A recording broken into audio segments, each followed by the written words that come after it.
Believe it or not, a lot of these people that you go to LARPs with have a lot of things in common with you because 99% of us are nerds. Shockingly.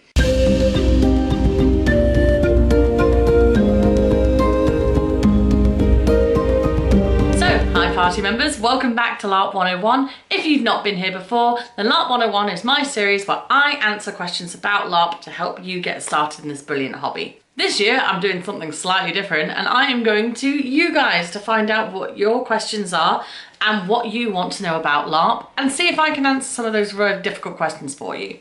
So if you have a question, pop it in the comments section below.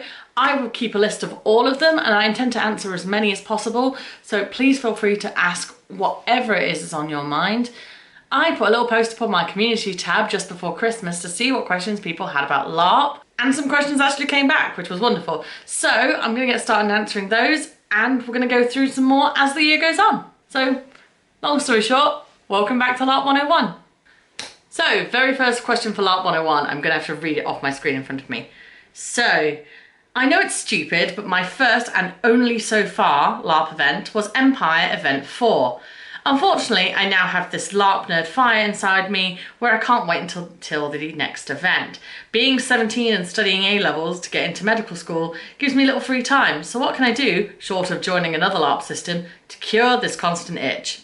Oh, welcome to LARP! Oh, I love newbie LARPers, it's so wonderful. So, I have often said that this is unfortunately an incredibly addictive hobby and you seem to have fallen straight into it, so well done you. I do get what you mean. I first started wanting to LARP when I was 17 years old and couldn't because I was broke and had no one to go with.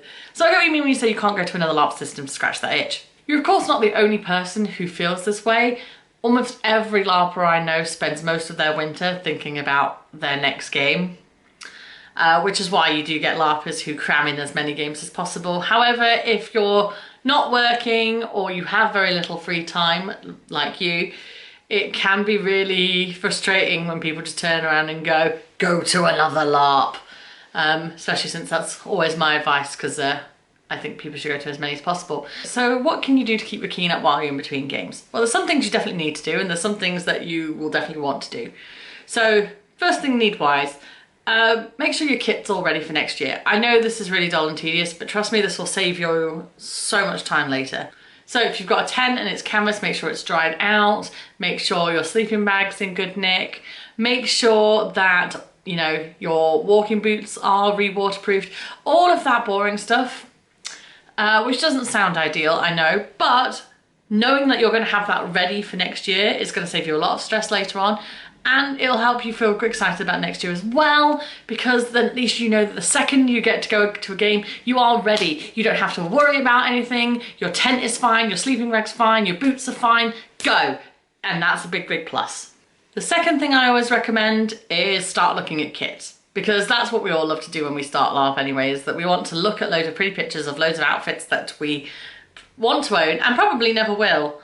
But at the same time, they're so pretty and they would look so amazing on your character, and what your character could do if they had a dress like that would just be so fun.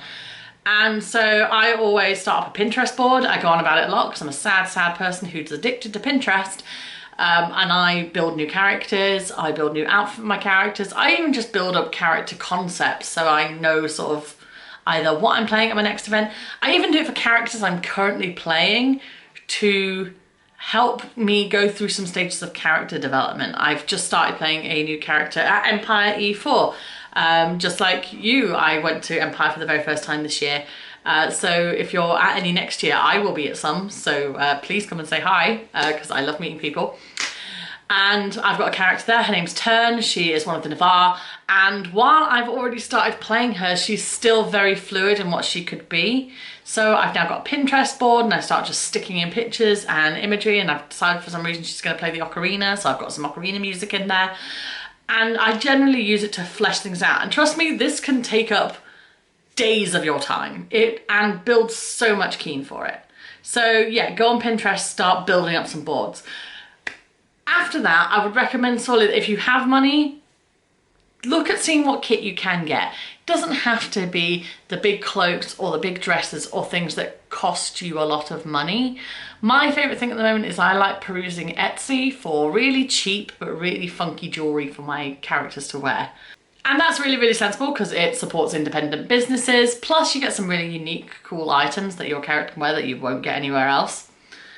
And it doesn't have to cost a lot of money. You can get some things for even just like £5 to £10, but it will make the difference when it arrives and you can see how it's going to look on your character, and it just adds to that keenness. Alternatively, if you have any talent at all, unlike moi, you can try and take on the Bergschneider challenge, which is something I am doing over this winter because I am trying to push myself, and I essentially have bought a cloak and I'm trying to customize it.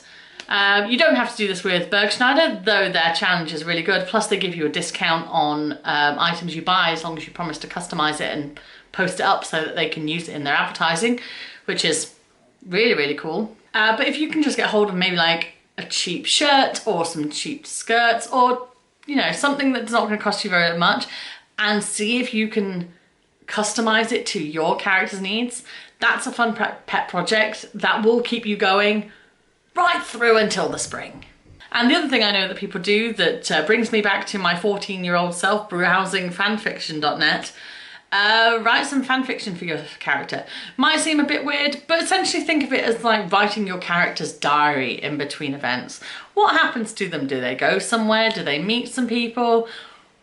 Use this as a writing exercise to develop your character, because that time and energy you put into it will make you feel like you've got something out of it before you go to your next event. I've currently started a character diary for my Empire character, recording not just what happens to me at events, but also stuff that can happen in between, just so that I can generally get to know her a little bit better, so that when I get into her headspace at the next event, I can read through that, go, okay, this is how I want to approach things, and go on from there. I'm also doing it for a couple of other events that I'm planning on going to. I'm going to one in October next year, which I haven't announced yet, but it is a semi-horror themed LARP, and I'm trying to play a reporter slash investigator a la Scooby-Doo kind of way, and I have no idea how I'm going to put that together, but I'm going to try and do some writing exercises to help flesh that out more in my head. It is really, really rough when it is so long until your next game and you either don't have the time or you can't afford to slip in another game in between. I completely get that. One thing I also find really, really helps, get in touch with your fellow players. You'll be surprised how many of LARPers actually live locally to you, especially when you go to larger festival systems.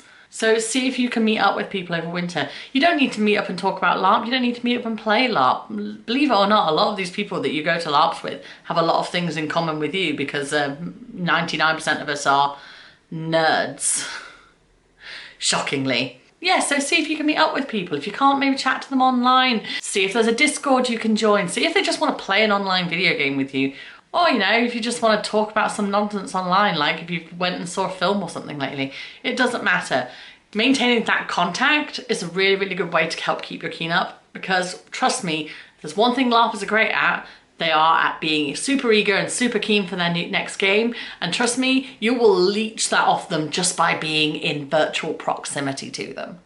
I'm so eager for my next game, and I've got so much left I need to get done. I've crammed my winter in full of all sorts of stuff. Like I said, I am doing the Bergschneider challenge. If you're interested in how I'm doing on that, do have a check out of my Instagram and my Twitter, and possibly my TikTok, because I'm on TikTok now, where I post up some videos just showing how I'm doing. Long story short, it looks okay, which is brilliant because I'm terrible. I don't know how I've done this. It looks semi-okay for the moment. I say okay because if you look in more than, you know, any closer than that far away from your face, you suddenly start to see the terribleness of it all. But never mind, I did it myself, and that's what makes me feel proud. Yeah, I hope that helps. I know what it's like to have, you know, loads of stuff going on in your life that takes up all of your time. I work full time, I have a child, I have a husband who I actually do want to spend time with. So yeah, slot in a little bit of fan fiction, browse Pinterest when you get a moment. There's lots of little things that you can do to keep that keenness up. I am really looking forward to 2023. I can't wait for my first event, and it looks like I might hopefully be seeing you at Empire too. So yeah, hope that's been helpful. Welcome back to LARP 101, and I'll see you on a battlefield soon.